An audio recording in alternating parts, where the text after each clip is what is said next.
이런 질문을 하신 분이 계시네요. 지금 67세인데 아직 일을 하고 있다. 그런데 건강보험은 회사보험으로 커버를 받고 있습니다. 이런 경우 아내와 함께 직장보험 대신 메디케어 플랜으로 가입해도 아무 문제가 없겠습니까? 그런 내용입니다. 최소 65세가 되었고 또 10년 이상 메디케어 테스트를 냈다면 메디케어에 가입하는 데는 아무 문제가 없습니다. 배우자도 당연히 가입할 수 있고요. 문제는 이렇게 하는 게 꼭 나으냐 그걸 겁니다. 그래서 몇 가지를 먼저 따져봐야 한다는 생각입니다.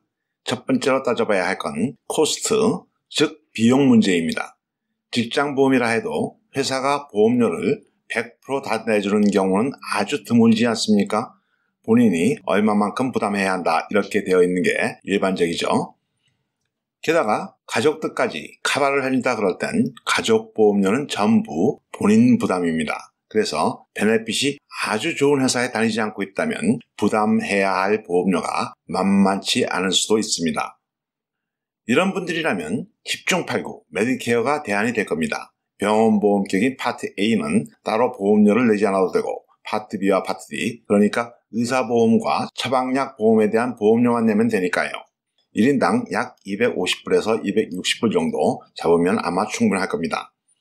그런데 메디케어 어드밴티지 파트 C엔 노 프리미엄 플랜도 있지 않습니까? 보험료를 따로 더 내지 않고서도 오리지널 메디케어가 제공하는 베네핏만큼은 받을 수 있다는 뜻이죠. 게다가 대부분 파트 C 플랜들은 별도 부담 없이 파트 D까지 제공하는 경우가 많습니다. 그래서 파트 D 보험료 세이빙도 가능합니다. 물론 파트 B 프리미엄은 계속 내야 합니다. 파트 C 가입은 파트 A와 B 여기 먼저 가입이 되어 있을 때만 할 수 있다. 그렇게 되어 있으니까요. 그 다음 고려해봐야 할 문제는 베네핏. 이게 어떻게 되는지 짚어봐야 한다 그겁니다. 오리지널 메디케어에선 디덕터블과 코페이 외에도 의료비 80%까지만 커버를 해줄 뿐이니까 경우에 따라선 의료비 폭탄을 맞을 수 있는 가능성도 크기 때문입니다. 그래서 직장보험에서 제공하는 베네핏이 메디케어보다 훨씬 좋다 그럴 때는 보험료를 더 내더라도 그냥 남아있는 게 나을 수도 있습니다. 특히 가족 중 누군가가 병치료를 하고 있다 그럴 때는 더욱 그렇겠죠.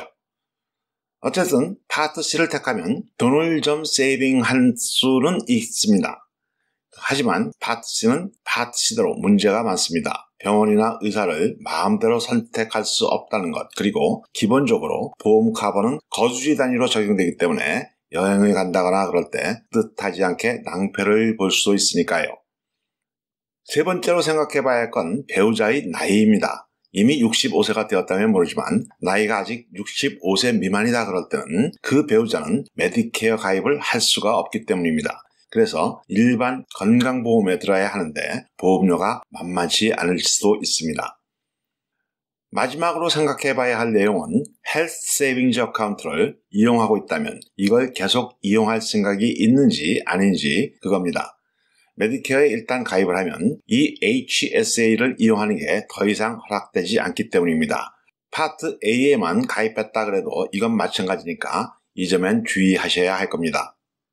65세가 넘어서도 계속 직장 생활을 하고 있을 때 직장보험에 남아있는 게 좋으냐 아니면 메디케어로 갈아타는 게 좋으냐 이 문제도 결국 다 케이스 바이 케이스란 얘기겠죠. 지금까지 말씀드린 내용을 바탕으로 어떤 게 좋은지 자신의 상황과 형편에 맞춰 결정하시기 바랍니다.